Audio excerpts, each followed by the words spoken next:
मोमिनो, अपने घरों के सिवा दूसरे लोगों के घरों में घर वालों से इजाजत लिए और उनको सलाम किए बगैर दाखिल न हुआ करो। ये तुम्हारे हक में बेहतर है। और हम ये नसीहत इसलिए करती हैं कि शायद तुम याद रखो। फिर अगर तुम घर में किसी को मौजूद ना पाओ तो जब तक तुमको इजाजत न दी जाए उसमें मत दाखिल हो। और अगर यह कहा जाए कि इस वक्त लौट जाओ तो लौट जाया करो। यह तुम्हारे लिए बड़ी पाकीज़गी की बात है। और जो काम तुम करते हो अल्लाह सब जानता है। हां, अगर तुम किसी ऐसे मकान में जाओ जिसमें कोई न बसता हो और उसमें तुम्हारा असबाब रखा हो तो तुम पर कुछ गुनाह नहीं।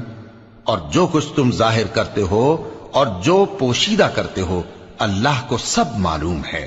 मोमिन मर्दों से कह दो कि अपनी नजरें नीची रखा करें और अपनी शर्मगाहों की हिफाजत किया करें।